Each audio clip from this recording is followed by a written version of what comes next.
ನಮಸ್ತೆ ಎಲ್ರಿಗೂ. ಇವತ್ತು ಮಟನ್ ಕೈಮಾ ಸಮೋಸ ಹೇಗೆ ಮಾಡೋದು ಅಂತ ತೋರಿಸ್ತಾ ಇದ್ದೀನಿ. ಫಸ್ಟ್ ಸ್ಟವ್ ಹಚ್ಕೊಂಡು ಒಂದು ಕುಕ್ಕರ್ ಇಟ್ಕೋತಾ ಇದ್ದೀನಿ. ಕುಕ್ಕರ್ಗೆ 4 ಸ್ಪೂನ್ ಎಣ್ಣೆ ಹಾಕೋತಾ ಇದ್ದೀನಿ. ಎಣ್ಣೆ ಕಾದ್ಮೇಲೆ 2 ದಪ್ಪಗೆ ಹೆಚ್ಚಿರೋ ಈರುಳ್ಳಿ ಹಾಕೋತಾ ಇದ್ದೀನಿ. 4 ಹಸಿಮೆಣಸಿನ್ಕಾಯಿ ಹಾಕೋತಾ ಇದ್ದೀನಿ.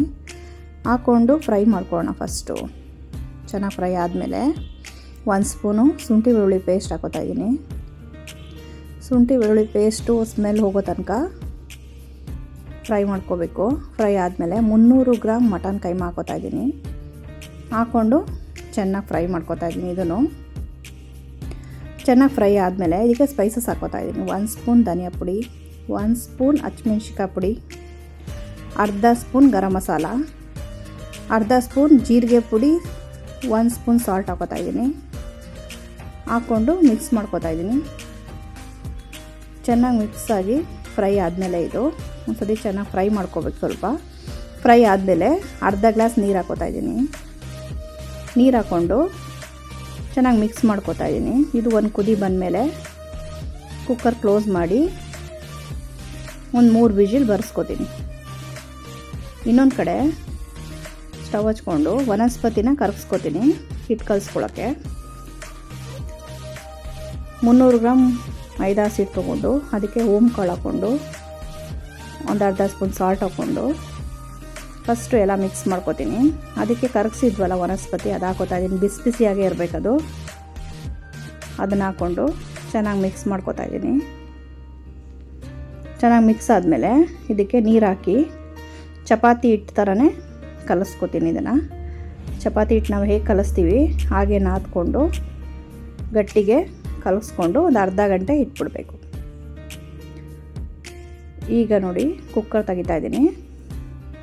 ನೋಡಿ ಈಗ ಮಟನ್ ಬೆಂದಿದೆ. ಇನ್ನೊಂದು ಕಡೆ ಪ್ಯಾನ್ಗೆ ಎಲ್ಲ ಹಾಕೋತಾ ಇದ್ದೀನಿ. ನೀರು ಜಾಸ್ತಿ ಹಾಕ್ಬಾರ್ದು ಕುಕ್ಕರ್ಗೆ. ಈಗ ನೋಡಿ ನೀರೆಲ್ಲ ಸುಂಡಬೇಕಿದು. ನೀರೆಲ್ಲ ಸುಂಡ ಮೇಲೆ ಸಣ್ಣದಾಗಿ ಹೆಚ್ಚಿರೋದು ಮೊಟ್ಟೆ ಹಾಕೋತಾ ಇದ್ದೀನಿ. ಮೇಲೆ ಮಾತ್ರ ಒಳಗಡೆದು ಬೇಡ. ಹಾಕ್ಕೊಂಡು ಚೆನ್ನಾಗಿ ಮಿಕ್ಸ್ ಮಾಡ್ಕೋತಾ ಇದ್ದೀನಿ.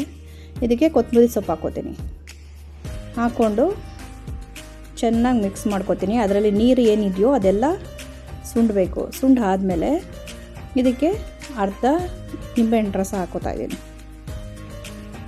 ಹಾಕ್ಕೊಂಡು ಚೆನ್ನಾಗಿ ಮಿಕ್ಸ್ ಮಾಡಾದ್ಮೇಲೆ ಪಕ್ಕಕ್ಕೆ ಎತ್ತಿಟ್ಕೊಳ್ಳೋಣ. ಇನ್ನೊಂದು ಕಡೆ ಡೀಪ್ ಫ್ರೈ ಮಾಡೋದಕ್ಕೆ ಎಣ್ಣೆ ಕಾಯೋಕ್ಕೆ ಇಟ್ಕೋತಾ ಇದ್ದೀನಿ.